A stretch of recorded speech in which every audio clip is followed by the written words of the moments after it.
क्या एक बाप करेगा पैसों के लिए अपनी ही बेटी का सौदा? क्या गौतम अनिका को बता देगा उसके बेटे से जुड़ा सच, या फिर थी कोई नई साजिश? क्या अनिका जान पाएगी कि उसका खोया हुआ बेटा आर्यन ही है?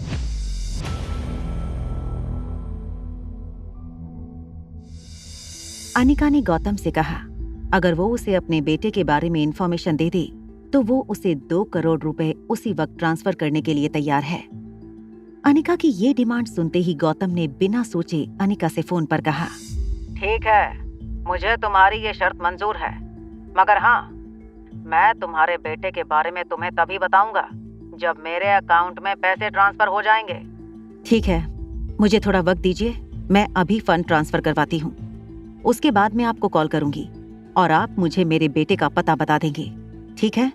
बिल्कुल ठीक। अपने गरीब बाप पर थोड़ा तो विश्वास रखो। फोन काटकर अनिका ने राजलक्ष्मी को फोन लगाया।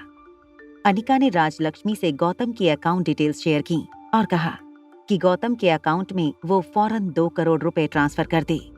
राजलक्ष्मी को अनिका के अचानक लिए गए ऐसे फैसले पर शक हुआ।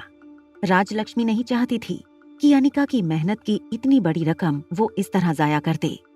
इसलिए राजलक्ष्मी ने अनिका से गौतम की अकाउंट डिटेल्स तो ले ली, मगर उसने गौतम को एक नकली कंप्यूटर एप्लीकेशन के जरिए फंड ट्रांसफर किए। कि अनिका ने गौतम गुलेरिया को फोन लगाया और उससे पूछा, क्या आपके अकाउंट में पैसे पहुंच गए? गौतम गुलेरिया को विश्वास नहीं हो रहा था कि वो बहुत जल्द 2 करोड़ का मालिक बनने वाला था। उसने मनीषा से कहा, तुरंत बैंक की साइट पर जाकर बैलेंस चेक करे। अपने अकाउंट में 2 के आगे इतने जीरो लगते हुए देखकर गौतम गुलेरिया की आंखें फटने लगी थीं। क्या आपके अकाउंट में रकम आ गई? देखो, मैंने तुमसे वादा किया था, एक बार मुझे पैसे मिल गए तो मैं तुम्हारे बेटे के बारे में तुम्हें सब कुछ बता दूंगा। मुझे बड़े अफसोस के साथ कहना पड़ रहा है कि तुम्हारा बेटा सालों पहले ही मर गया था। जब तुमने उसे डिलीवरी दी थी, उसके कुछ ही घंटों में उसने सांसें लेना बंद कर दिया था। मैंने खुद उसे अपने हाथों से मनाली से कुछ किलोमीटर दूर जंगल में दफना दिया था। अनिका को गौतम की बातों पर यकीन हो गया था। ये सोचकर अनिका की सांसें फूलने लगी कि उसका बेटा 6 साल पहले गुजर चुका था। अनिका जोर से जमीन पर गिरी और फूट फूट कर रोने लगी। अपने बेटे की मौत की जिम्मेदार वो खुद को ठहराने लगी थी। चुप हो जाओ मॉम, शांत हो जाओ, तुमने कुछ नहीं किया मॉम, शांत हो जाओ। मैं जिंदा हूँ मॉम, आई एम अलाइव। आपने कुछ नहीं किया, मैं मरा नहीं हूँ, मैं तो जिंदा हूँ। रिया, ये तुम क्या कह रही हो? तुम जानती भी हो? आर्यन ने अपने नन्हे हाथों से अनिका के आंसू पोंछते हुए कहा, मॉम, मैं रिया नहीं हूँ, मेरा नाम आर्यन है, आर्यन मारवा, और मैं तुम्हारा खोया हुआ बेटा हूँ। आर्यन की ये बात सुनकर अनिका को विश्वास नहीं हो रहा था। वो बस फटी हुई आंखों से आर्यन को देखे जा रही थी। उसे एक पल में पिछले दिनों में हुई सारी बातें याद आने लगीं। किस तरह रिया ने गेम खेलना बंद कर दिया था, रिया का अचानक वो कपड़े बदलकर सामने आना, नीचे शीला मौसी के सामने अरेबिक भाषा में बोलना। ये तुम क्या कह रहे हो? ये कैसे हो सकता है? अपनी माँ को रोते हुए देखकर आर्यन की आंखों से भी आंसू बहने लगे थे। रोते हुए आर्यन ने अनिका को बहुत टाइट हक कर लिया और रोते रोते ही कहा, हाँ मॉम, रिया और मैं ट्विन्स है ना, इसलिए हमारी शक्ल मिलती है। We both are alike. हम बहुत जल्दी तुम्हें ये सब कुछ बताने वाले थे। आई एम सॉरी, हमने तुमसे ये बात छुपाई। तुम इतने साल कहाँ थे? मेरा पूरा नाम आर्यन मारवा है। आर्यन को गले लगाते ही अनिका को इस बात का विश्वास हो गया था कि जिस बच्चे की आंखों में देखकर उसे एक अनजाना कनेक्शन महसूस हो रहा था, वो सब कुछ सच था। अगर तुम यहाँ हो मेरे पास, तो फिर रिया कहाँ है?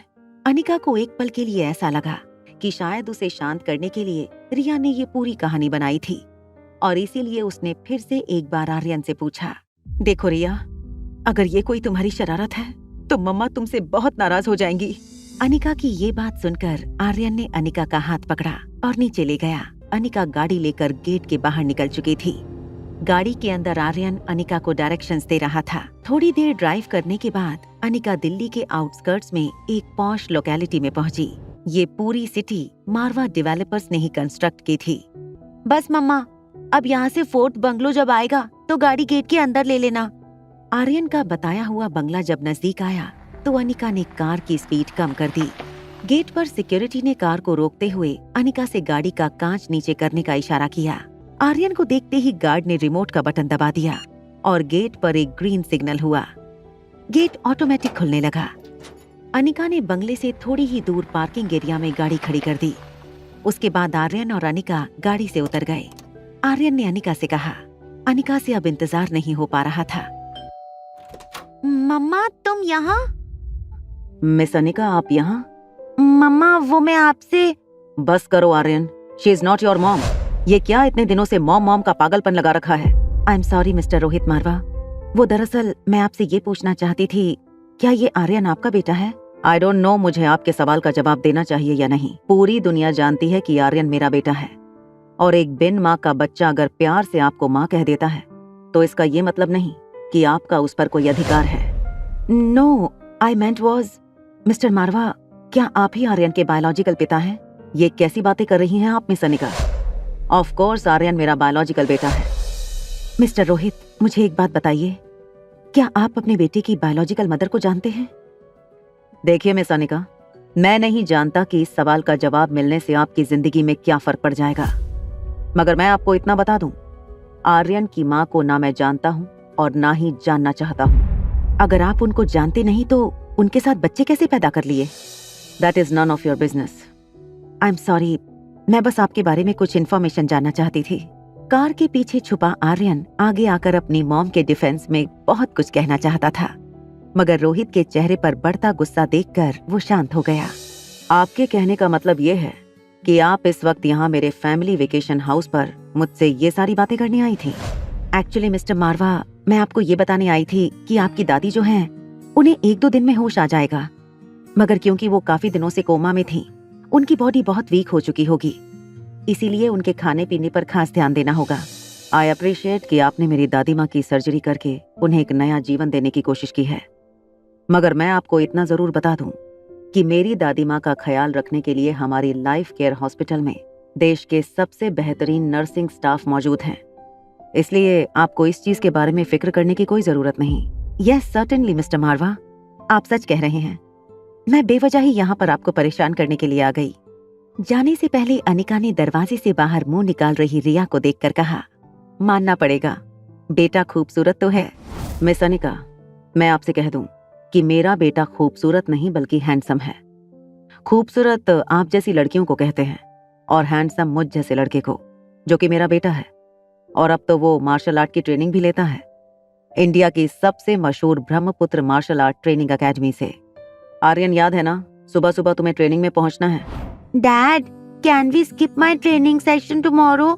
रिया की इस बात का जवाब न देते हुए रोहित ने सीधा उसे घर में धकेलकर दरवाजा बंद कर लिया।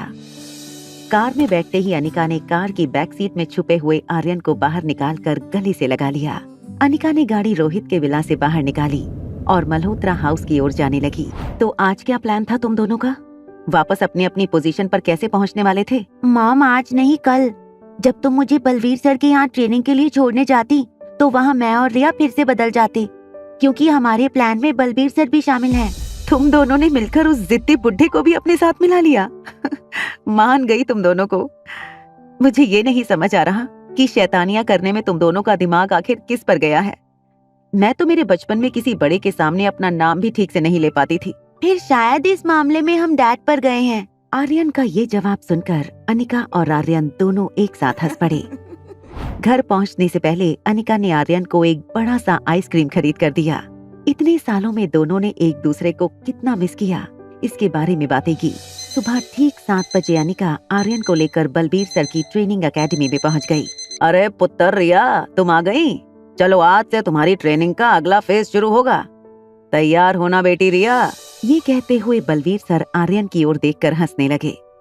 तभी अनिका ने बलवीर सर का कॉलर पकड़कर कहा, शर्म नहीं आती बच्चों के साथ मिलकर ऐसी प्लानिंग करते हुए? आज आप पकड़े गए, अभी पुलिस बुला के आपको अंदर करवाती हूँ। गुरु का काम होता है अपने शिष्यों को सच्ची राह दिखाना, और आप तो उन्हीं की राह पर चलने लगे। बलवीर सर, जो नॉर्मली कभी किसी से नहीं डरते थे, उन्हें आज अनिका के सवालों से बहुत डर लग रहा था। थोड़ी देर बलवीर सर की इस सिचुएशन का मजा उठाने के बाद अनिका ने उनका कॉलर छोड़ दिया। इतने अच्छे ग्रिप बहुत कम लोगों की होती है। मैं तुमसे अभी भी कहता हूँ, तुम मार्शल आर्ट की प्रैक्टिस करती रहो। तुम एक दिन जरूर इस एकेडमी का और मेरा नाम रोशन करोगी। सर, मैं जानती हूँ कि आपको अपनी इस एकेडमी का नाम जिंदा रखने के लिए एक अच्छे सक्सेसर की जरूरत है। आप आर्यन को ट्रेन करने की कोशिश कीजिए, शायद आपकी तलाश खत्म हो जाए। ये बात की ना तुमने, अब देखना मैं आर्यन को कैसे ट्रेन करता हूँ। अभी बलवीर सर और अनिका बातें कर रहे थे, तब रिया भी दौड़कर ऑफिस में आ गई। आर्यन और रिया को साथ खड़े देखकर अनिका की आंखें भर आईं। बलवीर सर ने पीछे से आवाज लगाते हुए अनिका से कहा, अब माँ का दिल दोनों बच्चों को देखकर भर गया हो तो क्या हम कुछ काम भी कर लें? तुम्हें तो सोने से फुर्सत मिलती है नहीं, आलसी कहीं की। बच्चों को तो कम से कम अपनी तरह मत बनाओ। ये कहकर बलवीर सर आर्यन और रिया को लेकर ट्रेनिंग सेंटर की ओर चले गए। अनिका ने रेखा मौसी को फोन लगाया। रेखा मूर्ति अनिका की वही मौसी थी जो उसे मनाली से बेंगलुरु ले गई थी। रेखा आंटी ने जैसे ही फोन उठाया, अनिका ने उन्हें मनाली में हुई सारी बातें बता दी। अनिका बेटा, ये बहुत खुशी की बात है कि आर्यन हमें सही सलामत वापस मिल गया है, मगर साथ ही मैं तुम्हें ये भी बता दूं, रोहित मारवा के पास से आर्यन की कस्टडी हमें मिलना लगभग इम्पॉसिबल है। मौसी, मारवा खानदान आर्यन को बहुत तकलीफ पहुंचा रहा है, और अगर कल को रोहित किसी से शादी करता है और वो लड़की अपने स्वार्थ के लिए आर्यन के साथ कुछ गलत कर दे, तो हम चाह कर भी अपने आर्यन की कोई मदद नहीं कर पाएंगे। फिर अगर रोहित को किसी ऐसी लड़की से शादी करनी होती तो आज तक कुंवारा नहीं होता। एक रास्ता है मेरे पास जिससे आर्यन तुम्हारे पास बिल्कुल तुम्हारी बेटी रिया की तरह रह सकता है और रोहित को कोई ऐतराज नहीं होगा। तो जल्दी बताइए क्या करना है, चाहे कितना भी पैसा खर्च करना पड़े मैं करने के लिए तैयार हूँ। बेटा, पैसा नहीं, थोड़ा दिमाग इस्तेमाल करना है। तुम रोहित की जिंदगी में किसी और लड़की को आने का मौका ही मत दो। क्यों ना तुम ही रोहित से शादी कर लो। आंटी, ये किस तरह का सजेशन दे रही हैं आप मुझे? मैं तुम्हारे बेटे के लिए ही तुम्हें ये सजेशन दे रही हूँ। अनिका, जरा ठंडे दिमाग से सोचो। अगर कहीं रोहित को इस बात का पता चल गया कि रिया भी उसी की बेटी है, तो तुम जानती हो वो कितना पावरफुल है। कहीं ऐसा ना हो कि रिया और आर्यन दोनों की कस्टडी उसे मिल जाए। अनिका ने जब फिर से अपने मन में रोहित के बारे में सोचा तो उसे भी ऐसा लगा कि आखिर रोहित में कोई बुराई तो थी नहीं। अनिका अपना पर्स उठाकर ऑफिस से बाहर निकली और ट्रेनिंग सेंटर में आर्यन और रिया को हाथ के इशारे से बाय करते हुए वहां से निकल गई। दादी माँ की आईसीयू वार्ड के बाहर रोहित सनी के साथ कुछ बात कर रहा था। अनिका उनके पीछे खड़ी होकर उनकी बात खत्म होने का इंतजार करने लगी। सनी, कल संडे है और मुझे फैमिली मीटिंग अटेंड करनी होगी। ये कंपनी के लिए बहुत जरूरी मीटिंग है। कल मैं अगर सारा दिन बिजी रहूंगा तो तुम्हें आर्यन की देखभाल करनी होगी। डोंट वरी बिग ब्रदर, मैं आर्यन का पूरा ख्याल रखूंगा। सनी को इस बात का गिल्ट अंदर से खाए जा रहा था कि उसने अपने बड़े भैया से आर्यन और रिया की सच्चाई छुपाई थी। सनी ने सोचा क्यों ना इस मुद्दे पर रोहित के थॉट्स को जानने की कोशिश करे। भैया, अगर आर्यन की बायोलॉजिकल मदर कभी आपके सामने आकर खड़ी हो जाए तो आप क्या करेंगे? अगर वो औरत मेरे सामने आ जाए तो उसकी जान ले लूंगा मैं। मगर भैया, आर्यन की माँ ने आखिर आपके साथ ऐसा क्या किया था जो आप उनसे इतनी नफरत करते हैं? इससे पहले कि रोहित या सनी अनिका को उनके पीछे खड़ा देखते, अनिका वहाँ से चली गई। किशन मामा, नानी माँ, अंजलि मामी और शीला मासी हॉल में बैठकर कंपनी के बारे में कोई इम्पोर्टेंट डिस्कशन कर रहे थे। आयुर्वेदिक दवाइयाँ बनाने वाले इनके पूर्वज पीढ़ी दर पीढ़ी किताबों में दवाइयाँ बनाने के अलग अलग फॉर्मूले लिख कर गए थे। तुम्हारी बहन स्वाति अगर वो खानदानी किताब लेकर भाग ना गई होती तो आज हमें बहुत मदद मिलती। क्यों ना हम अनिका की कोई मदद लें? वो एक डॉक्टर है, शायद वो हमारी मदद कर सके। जब स्वाति गुजर गई थी तब अनिका 1-1.5 साल की थी। भला उसे क्या समझ होगी आयुर्वेदिक मेडिसिन के बारे में? डॉक्टर होना एक बात है और दवाइयाँ बनाना दूसरी। I am so glad mama, you are fine now. जैसे ही अनिका ने किशन मामा को हक करने के लिए अपनी बाहें खोली, उसके हाथ में रखी दवाइयों की थैली जमीन पर गिरी। सारी दवाइयां बाहर निकल गईं। अलग अलग कॉम्पोजिशंस में बनी इन दवाइयों को देखकर शीला मासी चौंक गई। क्या शीला अपने अहंकार को छोड़कर अनिका से मदद मांगेगी और बचा लेगी अपनी कंपनी को? क्या रेखा मौसी की सलाह मानकर अनिका कर लेगी रोहित से शादी? क्या रोहित पता कर पाएगा अनिका का सच? जानने के लिए देखिए अगला एपिसोड सिर्फ पॉकेट एफएम के YouTube चैनल पर। और एक लड़की को देखा तो के सारे एपिसोड्स को सुनने के लिए डिस्क्रिप्शन में दी हुई लिंक से डाउनलोड कीजिए पॉकेट एफएम ऐप।